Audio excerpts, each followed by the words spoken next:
Hey everybody, it's me, Dixie Longate, your Tupperware lady. I hope everybody's doing well. I know I sound a little froggy, I'm under the weather, but I didn't want no time to go by without being able to get a video out to you because there's some important information to follow along in this video, so thanks for bearing with me. Now people ask me all the time, Dixie, how do I get a blood stain out of the white carpet that's the size of a 28-year-old? Me too. Now, it's Thanksgiving. It's my favorite time of year. It's that time of year that you get together with all your family and you sacrifice a flightless bird and put as much food in your mouth as you can so you don't have to be the first one to answer your racist uncle when he asks your thoughts about what should be done with that monument in front of the library downtown. I want to chop my mouth off.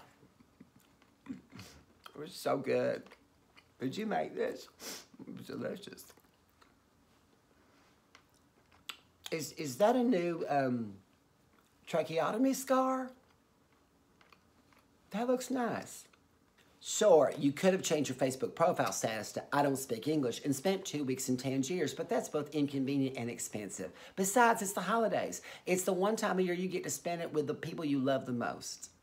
Well, you don't love them the most. I mean, if you love them the most, you probably would figure it out another day during the other 364 days out of the year to spend a little bit of time with them. So it wouldn't be such a shocking, startling surprise when Aunt Becky walks in with, 4-month-old twins on her hip.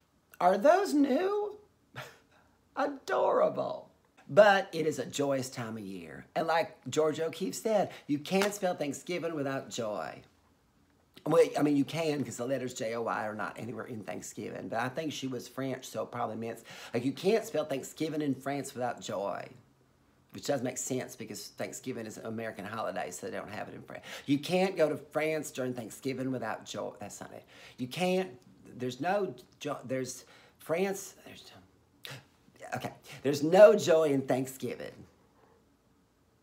But what are you supposed to do? Spend it alone? Now listen, there are literally hundreds and hundreds of reasons to spend Thanksgiving alone. One, maybe you were in a bit of an accident and your husband got busted up a little bit worse than you do and he has to spend a couple days in the county hospital. But it's the one that don't have no funding, so they don't have enough money to pay those nurses double time or holiday pay, so they all leave shutting it down. Well, what are you supposed to do? Drive all over and stare in the window? Who's going to do that?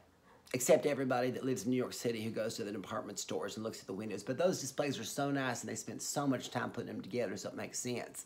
I mean, what are you supposed to do? Get all bundled up, put it in the car, drive all over to the hospital, stare in the window? That's weird. And what if he's on like a second or third floor? Then you got to stare up, you can crane your neck. Pff, that's a hassle. I'm not going to do that.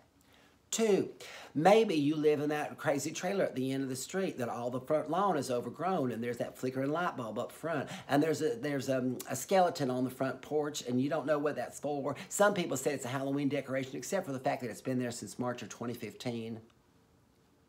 3, maybe you live in a beautiful house, but inside it's wall-to-wall junk, and the only people that ever come in are those people from the Hoarders show that film, and they come in every 6 months to make sure that you haven't fallen back on old habits with adult diapers sitting in the corner or maybe a bunch of dead cat carcasses as a welcome mat. 4, bees. But there's a growing trend of people that really, really do want to spend Thanksgiving alone. So shut in, shut up, and join me as I present to you Thanksgiving for One. Look at this, a great Tupperware product that your Mima had, but now can be used for Thanksgiving. Look, you've got your stuffing, you got to do-it-yourself mashed potatoes, cranberry sauce, can't have Thanksgiving without that. How about some 3-bean casserole? And Aunt Becky does it. She puts some of them fried onions in.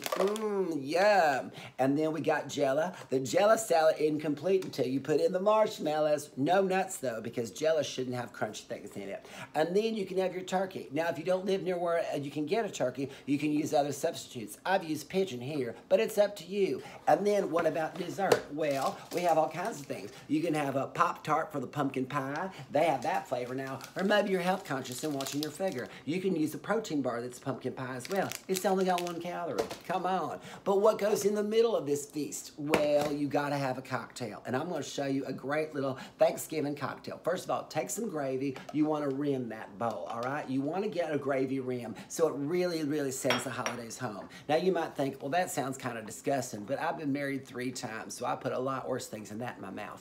Now, what you got to do is it's got some of this salted caramel, this kissed caramel vodka, okay, a little bit of apple cider, a little bit of champagne, okay, and then some lemon juice. Now, it's very, very simple. What you do is you do 2 parts of the 1, 2 of the kissed salted caramel. You do 1 1/2 of the apple cider, 1 1/2.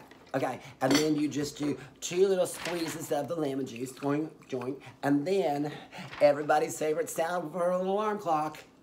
Oh, that makes me happy. All right, and just dust a little bit of sparkly bubbly right on that, all right? Then you just swirl it around, and then you have yourself a delicious holiday drink. It tastes like you're drinking Thanksgiving without all the racism. Mmm. Oh, my Lord. If that doesn't say Happy Thanksgiving, I don't know what does. So go ahead, spend Thanksgiving on your own, make a great little feast, and then pull up a TV tray and sit and watch some TV. Some old classics that remind you of the good old days, like A Christmas Story or Handmaid's Tale. Now, we all have something to be thankful for. I hope you're thankful this Thanksgiving.